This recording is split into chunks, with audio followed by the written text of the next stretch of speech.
Norse, hello and welcome to Stormwalker's YouTube channel dedicated to everything Norse mythology and Viking history.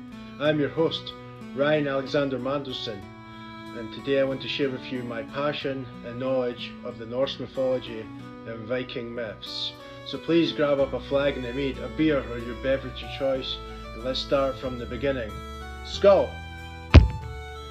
So in the beginning there was nothing but a void called Ginnungagap, and it was shapeless and misty, and there was two realms that bordered this void, one to the north called Niflheim, a land of ice, and then to the south a land called Muspelheim, a land that was full of fire and lava.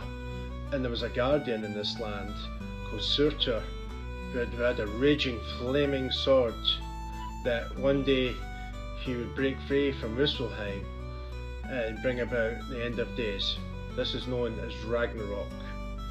So between the lands of freezing ice in Niflheim and the lands of raging fire in Muspelheim, a cosmic dance began where sparks flowed and the land of fire met with the land of ice, melting the great glaciers of blocks of ice. And eventually something miraculous happened.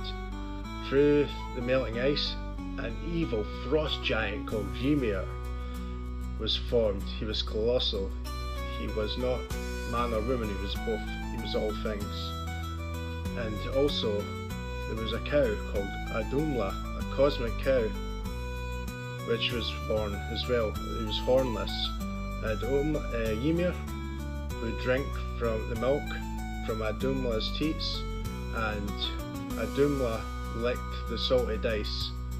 And he licked this ice for 3 days until a man had formed from out of the ice. This would be the ancestor of all the gods. He was called Bori. And Bori would have a daughter named Besla and a son called Bor.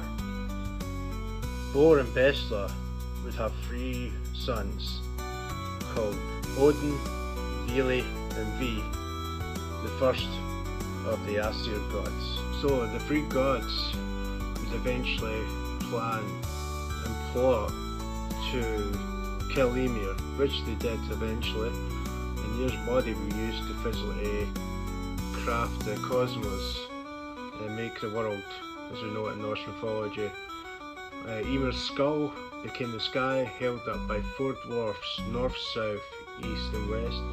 His brains would become the clouds in the sky. His blood and sweat became oceans and rivers. Ymir's flesh became the land and the earth. His bones and teeth became mountains and boulders.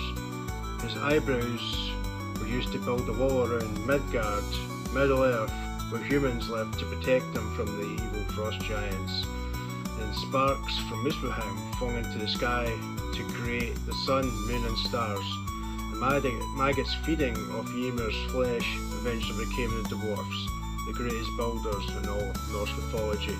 Next, the gods would create the first human beings. They were walking along the seashore one day when they came across 2 pieces of driftwood, one of the ash tree and one of the elm tree. The gods would breathe life into these 2 pieces of wood, creating the first human being man, Ask, and then the first human being woman, Embla.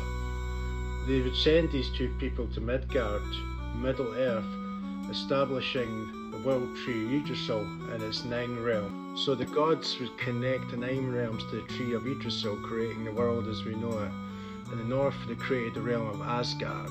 This was the land of the ruling gods, the Aesir, such gods as Odin, the Allfather, who sacrificed an eye for eternal wisdom, his wife Frigg, and also the mighty Thor, god of thunder, protector of mankind, and his mighty hammer, Mjolnir, created by the dwarfs. And we also have in this realm the no good trickster god, Loki. Loki is the son of giants, but gets to live in Asgard as he had a blood oath and blood brothers with Odin, the Allfather. Loki is mischievous, a trickster, and he is loved as much as he is hated by the gods. And also in the northern realms we have Vanaheim, home of the Vanir gods, the fertility gods. Then we also have Alfheim, the bright radiant home of the elves. The next we have the middle realms. We have Midgard, the home of the humans, of human beings like me and you. Human beings like great Viking legends like Ragnar Lothbrok, Eric Leifsson, Harald Hardrada, which we will learn about on a different episode. The realm of the humans, often linked to Asgard by the Bifrost and Rainbow Bridge. Next we have Jotunheim, the rugged realm of the giants surrounding Midgard.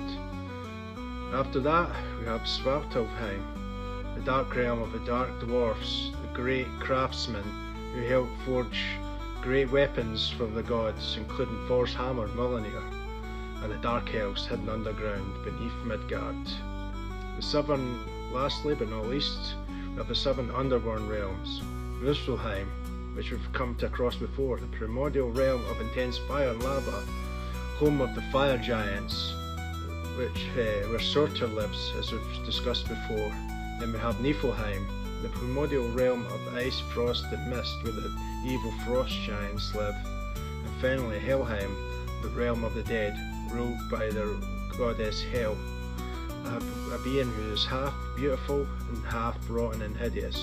She is the daughter of Loki.